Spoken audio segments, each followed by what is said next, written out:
नागरिक में जागरूकता आई केवल एक लाइन से, फिटनेस का डोज आधा घंटा रोज।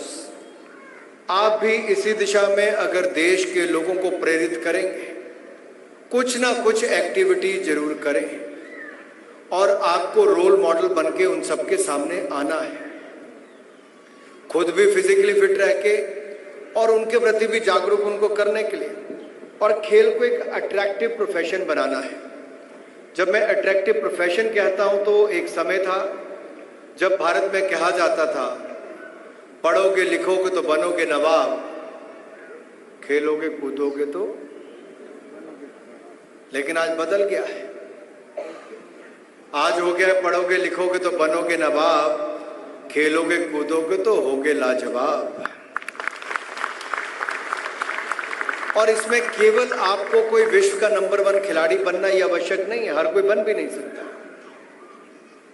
लेकिन खेलों के प्रति स्कूल कॉलेजेस में परिवारों को, समाज को, सबको जागरूक करना। आज इतनी अपॉर्चुनिटीज हम सबके सामने आई है कि कोई कोच बन सकता है, कोई स्पोर्ट्स सॉफ्टवेयर बना सकता है, तो कोई अपनी स्टार्टअप वहां पर खोल सकता है, कोई खेल के प्रबंधन में जुड़ सकता है, तो कोई खेल लेखन में काम कर सकता है, कोई फिजियोथेरेपिस्ट हो सकता है, कोई ट्रेनर हो सकता है, कोई डाइटिशियन का कोर्स कर सकता है। बहुत सारे ऐसे क्षेत्र हम सबके सामने खुले हैं जो शायद उस तरह से पहले संभावनाएं नहीं थी। और आईटी के जमाने में आज आप कहीं पर नौकरी ढूंढने की बजाय, अगर आपके प्रोडक्ट में दम है, कंटेंट में दम है, आपकी ट्रेनिंग में दम है, तो ऑनलाइन कोर्सेज में भी लोग घर बैठे आज इतना पैसा कमा रहे हैं जितना शायद आप किसी कॉलेज या स्कूल में जाके प्रोफेसर या लेक्चरर लग के ना भी कमा पाए। तो बहुत सारे अवसर आज ऐसे हम सबके सामने आ रहे हैं। कल तक योग अपने शरीर को स्वस्थ करने के लिए जरूरी था, आज योग में भी संभावना इतनी बड़ी है कि वहां पर भी रोजगार स्वरोजगार के अनेकों अवसर निकले हैं। मैं पीछे जालंधर गया था और मेरठ भी मेरा जाना हुआ। स्पोर्ट्स इंडस्ट्री में एक नया बूम देखने को मिलता है, क्योंकि लोग चाहते हैं कि उनके बच्चे किसी ना किसी खेल को पिक करें। केवल फोन पर डिजिटली ना खेलें, फिजिकल एक्टिविटी भी जरूर हो, किसी भी गेम को लेकर करें। और इसके लिए आप सबको सोशल मीडिया पर, मीडिया में, स्कूलों में, कॉलेजेस में, समाज में इस जागरूकता को फैलाना है।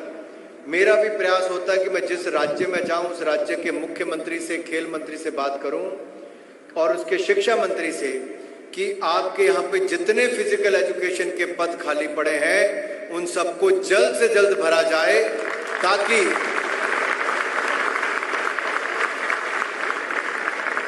जब हम कहते हैं catch them young, catch them young means उनको युवा अवस्था से पकड़कर ट्रेनिंग देने का काम। फिर कोविड के समय हमने कहा कि आप सब लोग कहीं नहीं आ सकते, यानी कि जो देश भर में फिजिकल एजुकेशन टीचर्स हैं, पीटी हैं, उनको हमने ऑनलाइन ट्रेनिंग करवाने की शुरुआत की। कम से कम किसी एक खेल के एक कोच के रूप में वो काम कर सके, उसकी बारीकियों को समझ सकें, अपने स्कूल में उस खेल को प्रमोट कर सकें, समाज में प्रमोट कर सकें। हमारे देश में जमीनी स्तर पे इतना बड़ा देश है, 140 करोड़ की आबादी में लाखों फिजिकल एजुकेशन टीचर्स चाहिए होंगे नीचे खेलों को बढ़ावा देने के लिए। और मैं आपसे अनुरोध करता हूं, सारी उम्र स्टूडेंट बन के भी साथ में रहना होगा। बहुत सारा बदलाव हर गेम के रूल्स रेगुलेशन में आता है, उसमें कई और फॉर्मेट जुड़ते हैं। जैसे फुटबॉल होता था पहले, आजकल फुटसल भी आ गया है। बास्केटबॉल पहले फुल कोर्ट पे खेला जाता था, आज 3x3 भी आ गया है। क्रिकेट पहले टेस्ट मैच था, फिर वनडे, अब T20 आ गया है। तो उसमें भी रूल चेंज होते होते 12वां प्लेयर भी साथ में जोड़ दिया गया है। तो we have to update ourselves, and Covid has taught us that during the pandemic, when even the world's CEOs or the people who are running the multinational companies, when they were struggling to stay in the job, they looked for upskilling themselves, reskilling and upgrading, the overall education part. ये नहीं हो सकता कि हमारे हाथ में degree आ गई, अब हम सारी उम्र के लिए we are done. No, there has to be refresher courses with few years gap, or maybe if you want to learn something, add something to what you have already achieved. It is going to benefit you, your students in the future as well. So बहुत बहुत आवश्यक है कि हम उसको करें, और government चाहती है कि स्पोर्ट्स जो है ये गेम चेंजर हो स्पोर्ट्स और फिजिकल एजुकेशन में, और इसीलिए जो 34 साल से न्यू एजुकेशन पॉलिसी नहीं आ पाई थी वो भी मोदी सरकार लाई, और बाकी सब्जेक्ट्स की तर्ज पे स्पोर्ट्स को भी उसका अभिन्न अंग बनाया गया है। यही नहीं, अब हमने जो हमारी पारंपरिक खेलें हैं, ट्रेडिशनल गेम्स हैं, मलखम्ब हो, योगासना हो, थंगटा हो, गटका हो, क्लारेपट्टू हो, इन गेम्स को भी हमने आगे बढ़ाने की शुरुआत की है। आज सुबह सुबह मेरे पास प्रवीण और प्रीति जंगियानी दोनों आए, वो पंजा लड़ाने वाला गेम करते हैं, आर्म रेसलिंग, उसका भी इवेंट करते हैं। तो आजकल कितने गेम्स आ गए, कितनी लीग्स, कितनी चैंपियनशिप, आपको देखना है कि आपको कहां कहां स्थान मिल सकता है। ऐसी बहुत सारी पॉसिबिलिटीज आ रही हैं, हमारी सरकार में है। मैं देखिए अपने यहाँ पे सांसद खेल महाकुंभ करता हूँ एज ए एमपी पिछले 4 साल से। मेरी अपनी कॉन्स्टिट्यूएंसी में 70,000 विद्यार्थी खेलते हैं, 70,000, और उसमें कितने लोगों की आवश्यकता पड़ती होगी उस पूरे टूर्नामेंट को करवाने की। क्रीड़ा भारती के हमारे अध्यक्ष और बाकी बैठे हैं, ये लोग अपना कराते हैं। नरेंद्र मोदी जी जब गुजरात के सीएम थे वहां पे खेल महाकुंभ करवाते थे। अब देश में हमने खेलो इंडिया अभियान चलाया है, 3200 करोड़ रुपया अगले 5 वर्ष के लिए खेलो इंडिया के लिए हमने सैंक्शन कर दिया, और खेलों का बजट भी 3 गुना ज्यादा नरेंद्र मोदी जी ने देश का बढ़ा दिया है, 3 गुना ज्यादा बढ़ा दिया। लेकिन दूसरी बात जो मैं यहां पे करने वाला हूं, आज हर एमपी, कम से कम भारतीय जनता पार्टी का हर एमपी आज सांसद खेल प्रतिस्पर्धा कर रहा है और अपने क्षेत्र में युवाओं को आगे बढ़ने का अवसर दे रहे हैं। आप भी अपने क्षेत्र के सांसद को देखिए क्या कर रहे हैं, विधायक क्या कर रहे हैं। जब तक आपको अगर कोई और जॉब नहीं मिलती, आपके यहाँ पे बहुत सारी संभावनाएं हो सकती हैं। हमारे देश में तो पंचायत के प्रधान से लेकर जिला परिषद के सदस्य, विधायक और फिर सांसद, यहाँ तक एक इकोसिस्टम बनना चाहिए चैंपियनशिप टूर्नामेंट्स करवाने का, जिससे खेलों को बढ़ावा मिलेगा, खिलाड़ियों को एक प्लेटफॉर्म मिलेगा, आप सबको रोजगार स्वरोजगार के अवसर मिलेंगे, और भारत को भविष्य का टैलेंट भी उन्हीं स्थानीय टूर्नामेंट से मिलने की शुरुआत हो। तो मैं चाहता हूं कि आप ऐसे मॉडल्स लेके भी अपने बीच में अपने स्थानीय प्रतिनिधियों के पास जाएंगे तो लाभ मिलेगा। हम देश में पहली नेशनल स्पोर्ट्स यूनिवर्सिटी हम बना रहे हैं मणिपुर में 960 करोड़ रुपए की लागत से। क्लासेस हमने उसकी शुरू कर दी हैं, इंफ्रास्ट्रक्चर भी बहुत तेजी के साथ उसका बन रहा है, और मैं इतना कह सकता हूं LNIP के साथ साथ अब नेशनल स्पोर्ट्स यूनिवर्सिटी मणिपुर भी अपना बहुत बड़ा योगदान देगी। LNIP के भी बहुत सारे कैंपस हमने देखा है कि आपने और बनाए हैं, जिससे लाभ मिल रहा है। मैं इतना ही कहूंगा मित्रों कि स्टूडेंट से आप जरूर जुड़ें। देखिए, आपको अपने गांव, अपना मोहल्ला, अपना क्षेत्र, इन सब में भी बहुत सारी पॉसिबिलिटीज मिलेंगी जहां पर लोग आपसे कुछ सीखना चाहेंगे, या आप उसको एक अपनी मार्केट के रूप में देख सकते हैं। मैं डिजिटल टेक्नोलॉजी की जब बात करता हूं तो आपको एक उदाहरण देके अपनी बात रखना चाहूंगा। मोदी जी ने डिजिटल इंडिया की बात कही तो 5 साल पहले विपक्षी पार्टी ने बहुत मजाक उड़ाया कि क्या डिजिटल इंडिया लगाते हो। 6-7 साल पुरानी बात हो गई। आज आप देखिए, कोविड के समय दुनिया का कोई देश नहीं कर पाया, भारत ने किया। आरोग्य सेतु ऐप बनाई तो आपको जानकारी मिली, कोविन ऐप बनाई तो आपको डिजिटल सर्टिफिकेट भी मिला, जो अमेरिका की सिलिकॉन वैली में बड़े बड़े कंपनीज के CEO या अमेरिका के नागरिकों ने मिल पाया। भारत के 140 करोड़ लोगों को कोविड का सर्टिफिकेट आज डिजिटल कॉपी उनके पास है, जो बाकियों के पास नहीं है। आज छोटे से छोटे गांव में जाकर देखिए, एक रेड़ी वाला, चाय वाला, रिक्शे वाला, कोई भी होगा, उसके एक बोर्ड लगा होगा साथ में जहां पे लिखा होगा you can pay digitally, QR code होगा। आज वो भी अपने डिजिटल पेमेंट कर सकते हैं। ई शिक्षा से लेके ई हेल्थ केयर, ई पेमेंट्स, 41% डिजिटल पेमेंट्स दुनिया की भारत में होती है। कैसे छवि बदली देश की।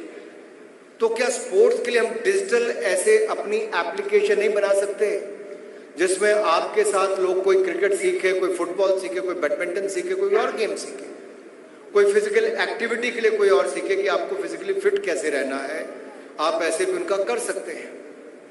रक्षा उत्पादन की बात करूं तो हमारे यहाँ पे तो we were the largest importer of defence equipment. आज हमने केवल परिवर्तन किया 2 साल पहले कोविड के समय कि 400 आइटम हम देश भर में नहीं मंगवाएंगे बाहर से।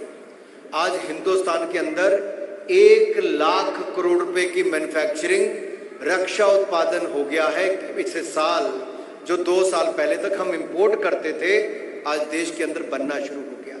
अगर हम ये कर सकते हैं डिजिटल पेमेंट्स में भी, रक्षा उत्पादन में भी और बाकी क्षेत्रों में, तो खेलों के क्षेत्र में भी स्पोर्ट्स सुपर पावर भारत बन सकता है। हमें उस दिशा में आगे बढ़ना है। दूसरा, जब मैं फिजिकल फिटनेस की बात करता हूं तो ओबेसिटी के, मोटापे के सबसे ज्यादा पेशेंट हिंदुस्तान में है दुनिया भर के। अगर मैं ट्यूबरक्लोसिस की बात करता हूं तो उसके सबसे ज्यादा पेशेंट भारत में 27% है। कार्डियक यानी कि हृदय रोग की बात करूं, हृदय रोग युवाओं के बीच में, दूसरा वैसी बात नहीं कर रहा मैं, हृदय रोग में बात करता हूं आपको हेल्थ रिलेटेड डिसीज जो है। तो हृदय रोग भी हो तो उसके बहुत सारे केस हिंदुस्तान में सबसे ज्यादा है। हर क्षेत्र में देखेंगे सारी ज्यादा से ज्यादा चुनौतियां आती है, लाइफस्टाइल रिलेटेड प्रॉब्लम्स हैं।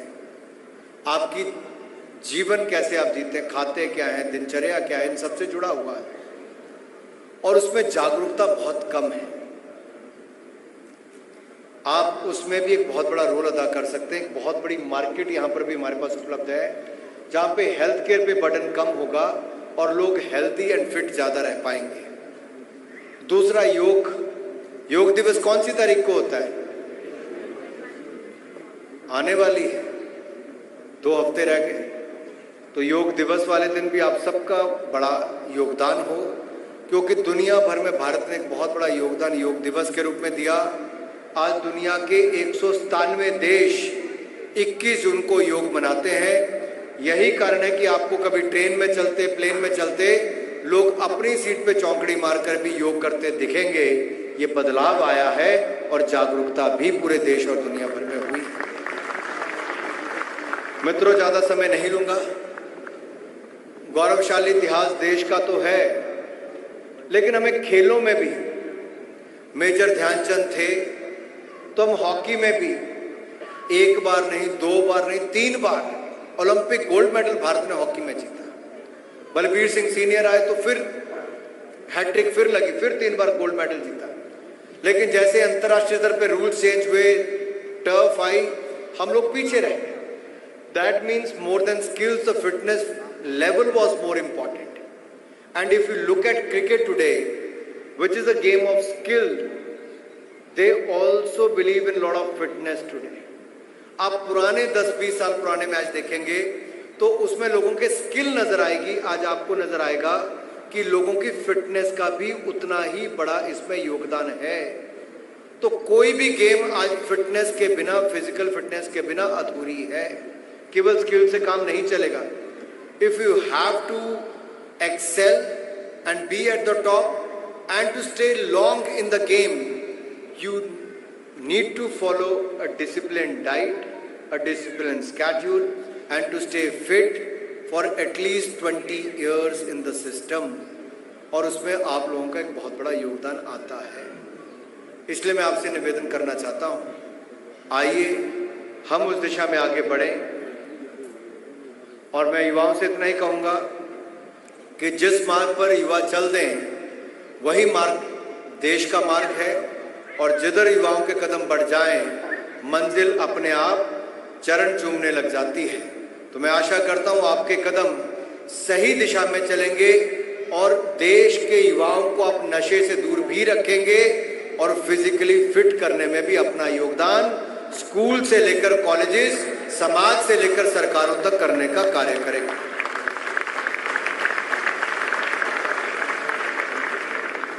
ये छोटी जिम्मेदारी नहीं है। मैं जो नशे वाली बात आपके सामने कर रहा हूं, आजादी के 75वें वर्ष में मेरा आप सबसे अनुरोध इतना ही है, जो पंच प्रण की बात प्रधानमंत्री मोदी ने कही, पहला प्रण विकसित भारत बनाने का, दूसरा गुलामी की सोच से मुक्ति पाने का, तीसरा गौरवशाली इतिहास पर गर्व करना, अपनी कला संस्कृति साहित्य पर गर्व करना, परंपराओं को निभाना, चौथा एकता एकजुटता के साथ रहना, किसी भी जाति धर्म संप्रदाय के लोग हों, हम एक भारत श्रेष्ठ भारत की इस सोच को लेकर चलें, और पांचवा हर नागरिक को अपना कर्तव्य पालन करना है। तो कर्तव्य पालन में आपका योगदान मुझे चाहिए, देश को फिट रखने का, देशवासियों को फिट रखने का, और देश के युवाओं को नशा मुक्त करने का। और आइए हम अपना योगदान देश निर्माण में दें, राष्ट्र निर्माण में दें, और भारत को स्पोर्ट्स सुपर पावर बनाएं, फिजिकल फिटनेस में भी अपने देश को दुनिया में सबसे आगे बढ़ाएं। आप सबको आज के कार्यक्रम पर इस कॉन्वोकेशन के माध्यम से जिनको डिग्रीज मिली है, मैं उनके उज्जवल भविष्य की कामना करता हुआ आप सबको हृदय की गहराइयों से बहुत बहुत बधाई और बहुत बहुत अभिनंदन करना चाहता हूं। बहुत बहुत शुभकामनाएं। जय हिंद, जय भारत।